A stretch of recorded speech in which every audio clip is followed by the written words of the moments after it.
The Crystal Compass.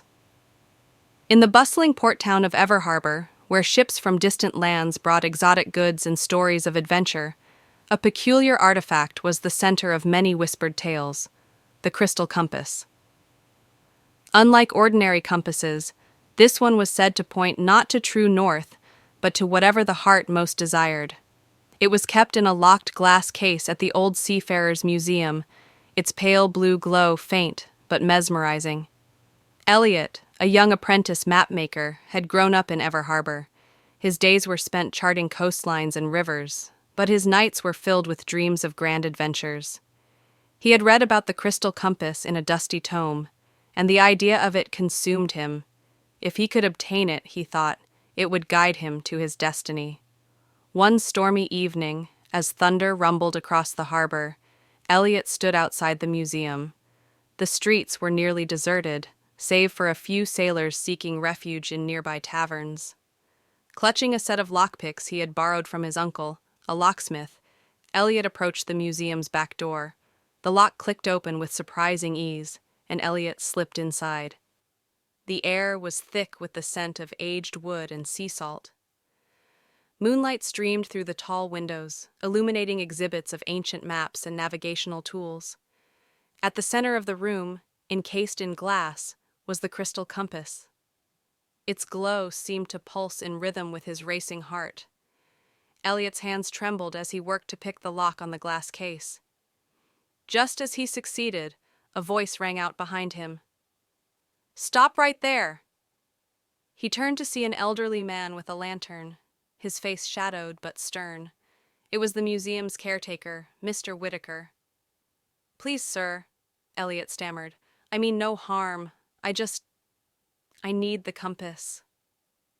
Mr. Whitaker studied him for a moment, then sighed. "You're not the first to think that compass holds the key to your dreams. Do you even know what you seek?" I think so," Elliot replied. "Then take it," the old man said, stepping aside. "But be warned, the crystal compass reveals more than just desires.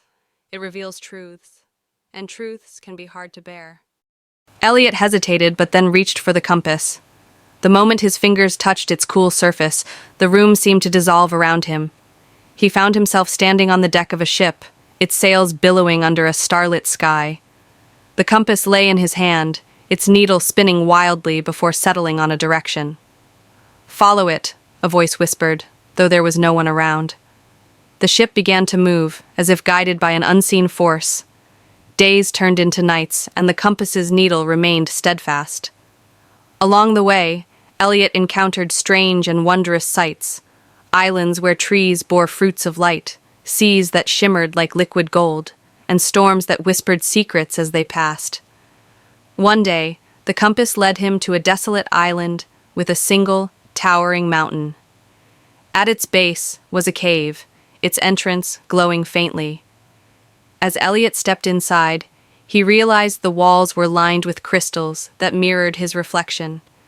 But these reflections were not of his current self. They showed moments from his past, both triumphant and painful. He saw himself as a child, drawing maps in the dirt with a stick. He saw the day his father, a sailor, had left on a voyage and never returned. He saw the times he had doubted himself, the nights he had spent wondering if he would ever be more than an apprentice. At the heart of the cave was a pedestal, and upon it rested a small, glowing orb. The compass's needle pointed directly at it. Elliot reached out and touched the orb, and a wave of warmth spread through him.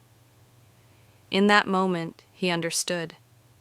The compass had not been leading him to a treasure or a destination. It had been guiding him to self-discovery. The orb's glow intensified, and Elliot felt a surge of clarity. He realized that his true desire was not adventure for its own sake, but the courage to embrace his own potential. When Elliot emerged from the cave, the ship was gone. In its place was a small rowboat, perfectly suited for one. The compass, now dim, lay in his pocket.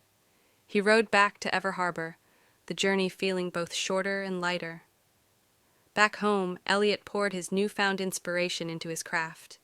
His maps became works of art, sought after by sailors and scholars alike. He taught others what he had learned, encouraging them to seek their own truths. And though the crystal compass remained tucked away in his study, he no longer needed it to guide him. He had found his direction within. Months passed, and the fame of Eliot's maps spread far and wide. One day, a group of travelers arrived in Ever Harbor, claiming to have heard tales of a mapmaker who could capture the soul of the seas. Among them was a merchant named Leora, whose sharp eyes and confident demeanor immediately intrigued Eliot.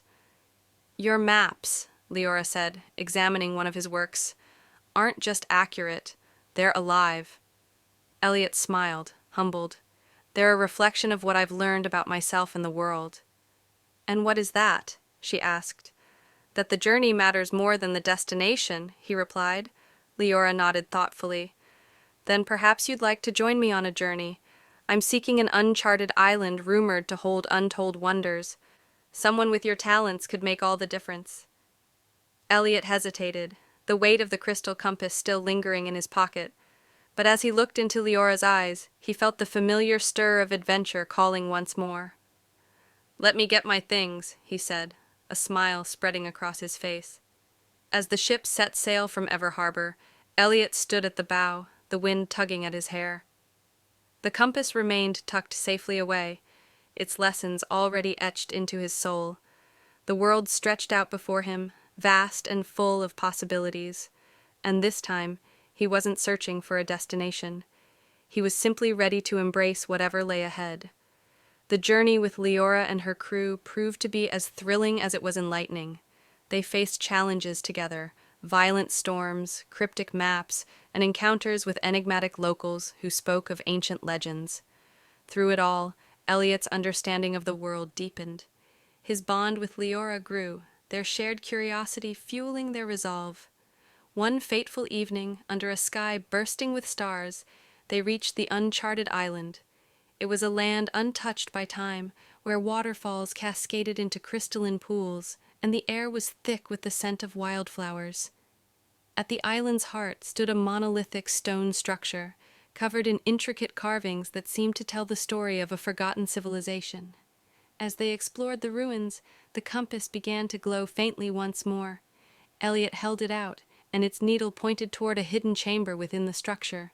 Inside, they discovered an ancient artifact, a golden astrolabe, its surface etched with celestial patterns. The artifact radiated a sense of connection, as if it was meant to complement the lessons Eliot had learned from the crystal compass. Together they deciphered its purpose. It was not just a navigational tool, but a map to understanding the stars and their influence on the seas. Their journey back to Ever Harbor was filled with excitement and a renewed sense of purpose.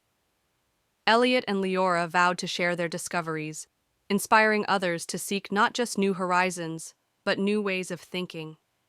The crystal compass and the golden astrolabe became symbols of the infinite possibilities that awaited those willing to explore, both outwardly and within.